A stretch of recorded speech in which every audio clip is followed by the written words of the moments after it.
Hello, and in this tutorial I'll be showing you how to make my English garden rose. I'll be making this one with 2 leaves. I call it my true love rose because it is a really beautiful single stem rose and it's lovely to give as an anniversary gift or even for Valentine's Day. If you have made any of my other roses, this process is very similar with the exception that I use a glue gun at the very end. And yeah, so do remember that you can use the chapters and the timestamps in the video description just to jump around to watch whichever bit you would actually like to watch. And if you want to have a go at making this later, don't forget you can save it to your watch later playlist or just like it and you'll be able to find it in your liked videos. The equipment that you'll need to make this rose. You'll need 1 sheet of A4 coloured paper. I like to use Daler Rowney. You'll also need a little bit of green paper to make the leaves.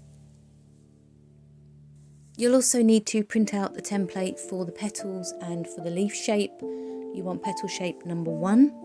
You can download this from my website and I'll put the link in the video description for you. And yeah, if you print it out on A4 paper at 100%, it will be exactly the right size. You'll also need a wooden stick to use for the stem.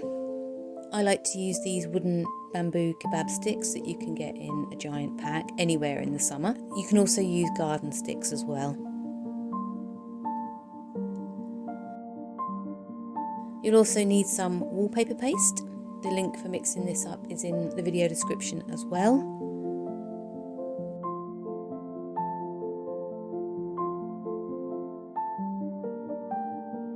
You'll need some white PVA glue, some thread, any colour thread will do, some florist tape, some thin wire, and you'll also need some high-tack glue and a glue gun. And if you've got an old tea towel to hand, that will come in useful later as well. So once you have your template, take your A4 sheet of paper and we want to fold it so that the template will just fit on the strip of paper. And then we'll fold it over again.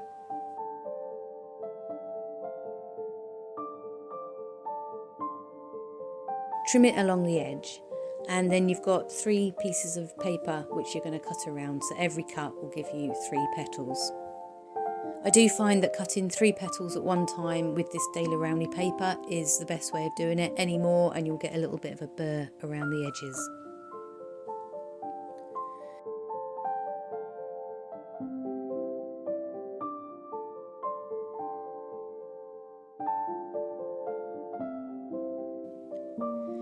So once you've cut around your template, where the fold is at the bottom, you can just cut the paper slightly, just to release the individual petals. So for the next cut, I will turn the paper over, just to squeeze as many petals as I can from a sheet of paper. The cutting doesn't have to be terribly precise, it can be a few millimetres out, but we do need 21 petals.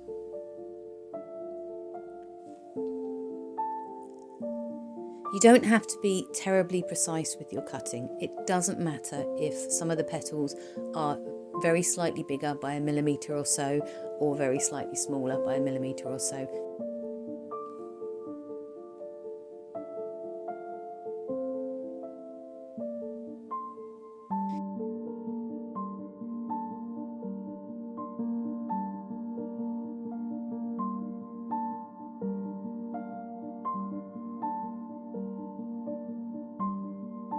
So I still need to cut a few more petals, so I'll take the remaining part of the A4 paper and that will be just enough to fold in half, and from this strip we can just cut 2 extra petals at a time.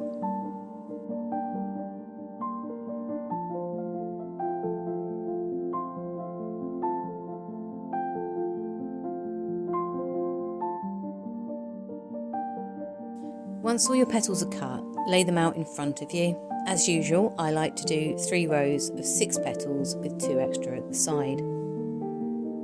And I put any spares to the left hand side, and the very first petal that we'll use we'll take from the spares pile.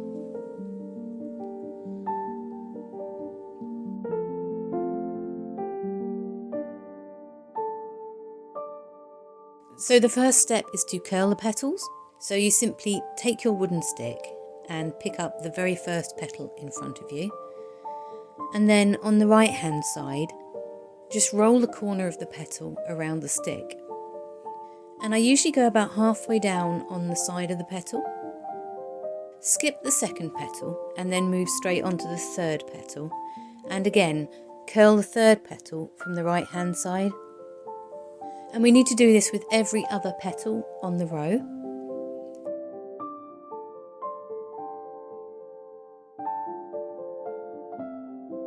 And as we start the second row, the first petal on the right hand side will curl it in from the right hand side and then take every other petal and curl it. Now we need to take the uncurled petals and we want to curl them from the left hand side. It's exactly the same process, just from the other side.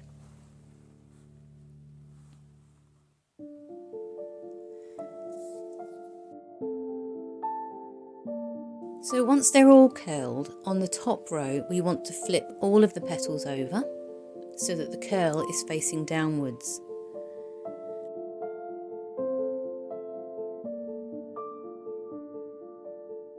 And on the second row we want to do exactly the same thing.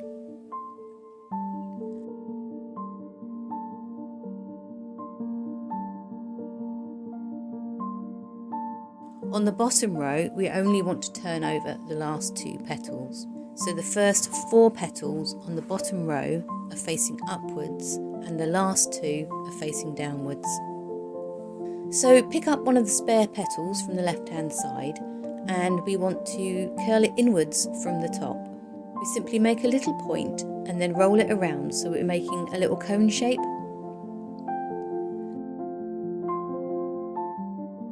Hold it firmly and then put a little bit of the wallpaper paste on the inside of the cone. Pop your wooden stick inside,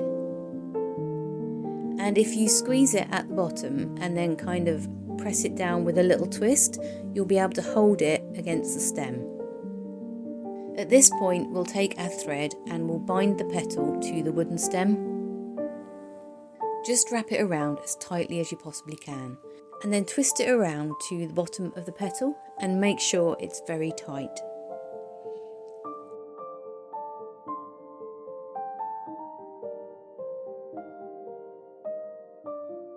At this stage what we want to do is pop a little bit of wallpaper paste onto all of the petals in front of us.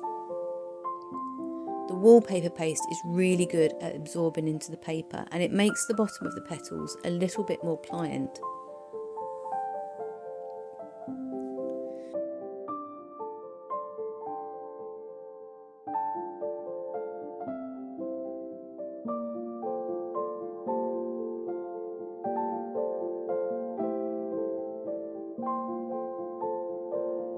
So we want to pick up the first petal from the bottom row that's facing upwards and we want to align it with the petal that's already on our stem. And again, if you squeeze at the bottom of the petal and then bring your thread up and again wind it as tightly as you possibly can. And pick up the next petal and you want to place it directly opposite the previous petal. And again, squeeze it at the bottom of the petal shape and wind the thread really tightly. If you have made some of my book page roses, you'll really notice the difference in the thickness of this paper. The next petal on the pile, we want to align it so that the middle of the new petal is lined up with the very edge of the previous petal. Now it isn't always going to be possible to align the petals with the base of the previous petal. You'll find that because this paper is a lot thicker, there's a lot more bunching around the bottom of the base of the petals. So just keep adding the petals as best you can and align each new petal with the very edge of the previous petal.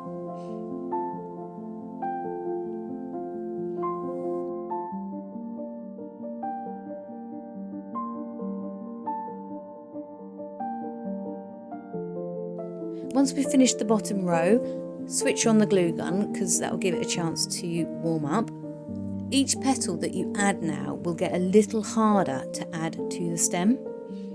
I usually find that I'm about 8 petals from the end before I have to stop using the thread and move over to using my glue gun.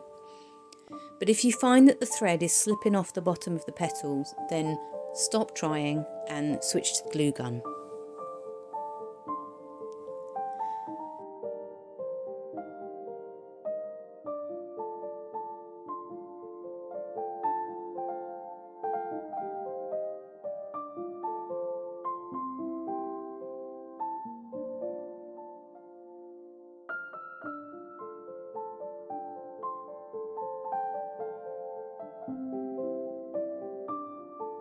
So as you can see here, there's not an awful lot of thread holding this petal in place, and I really do need to use the glue gun now. So put a little bit of glue around the base of the rose and add the next petal just by pressing it into place with your fingertips, and be careful not to burn your fingers. Keep doing this for all of the final petals in front of us, and as long as you make sure that each new petal is aligned with the edge of the previous petal, everything will sit nicely once it's dry. The thing I really hate about glue guns is when you get stringy glue, but it is thankfully quite easy to pick off when you've finished. And there you go. You'll see this rose is quite sturdy. It doesn't need opening up like the book page flowers, and because the glue from the glue gun is holding all of the outer petals in place, we don't need to leave this one to dry. So what we need to do now is we need to add the florist tape, and I just pop it over the end of the stick and twist it around, and just keep turning the stem in your fingertips and winding the florist tape until you get to about 3 centimetres from the top, and then I'll pull out a length of about 10 centimetres or more and snip that off, and continue twisting the florist tape up the stem. And just before you reach the bunchy bit, pop a little bit of glue and just keep winding it up until it covers all of the thread and all of the glue.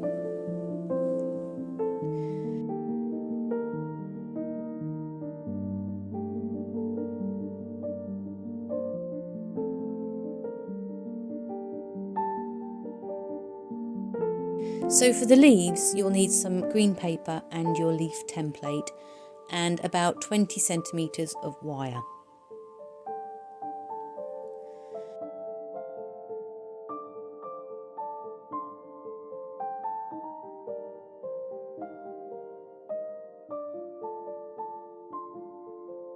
You'll need to cut 4 leaf shapes, and I'll generally fold the paper in half and cut 2 together.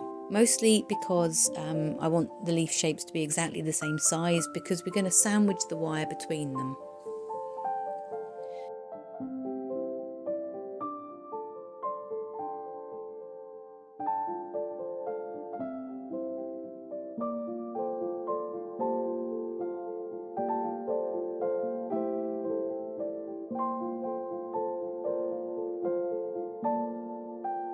So once you've cut them, keep the leaves in their respective pairs, and on the bottom 2 leaves we want to put some high-tack glue. I usually spread it a few millimetres from the edge of the leaf and then down the centre of the leaf.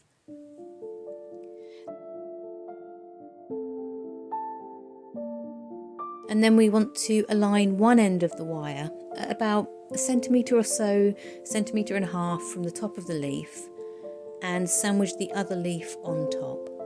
Press really firmly and pay attention to the edges of the leaf.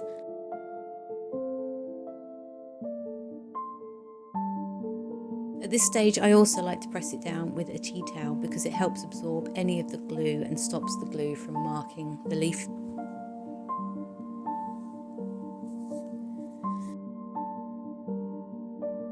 Attach the other end of the wire to the remaining leaves in exactly the same way.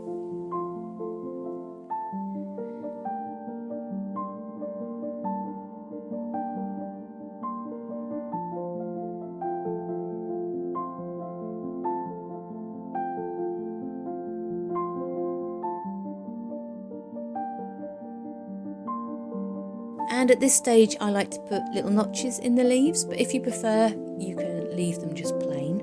But it's also a good time to trim up any rough edges.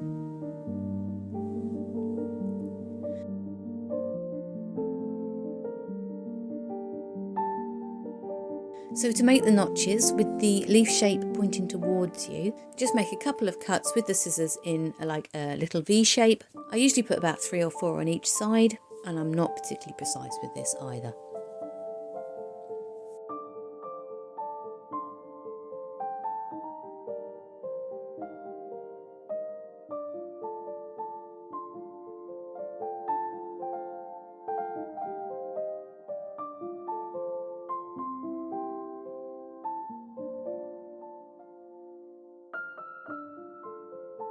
So put a little bit of PVA about 2 centimetres below the leaves on the wire. And then take your florist tape and wrap it around a little bit just to hold the wires in place. It can be a little bit fiddly, but it is doable. Roll the florist tape down the wire about 2 or 3 centimetres. And then bend the leaves away from you. Then take your flower and, using the florist tape, attach the leaves to the stem. I do sometimes put a little bit of extra PVA glue or high-tack glue along the stem under the florist tape, just to make sure everything holds in place nicely.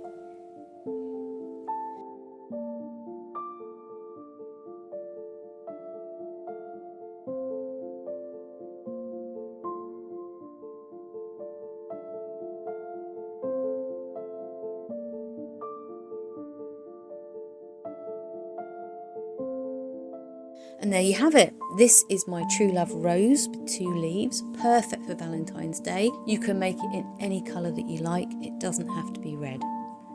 If you have enjoyed watching this video, do give me a thumbs up, do click the like button. Your support is really appreciated. And if you would like to see more tutorials, do hit subscribe and do take a look at my profile or description for my current YouTube video schedule. And if you do have a go at making this rose, I would love to see what you've been making, and you can get in contact with me via Instagram, and if you don't have Instagram, you can visit my website and contact me through that.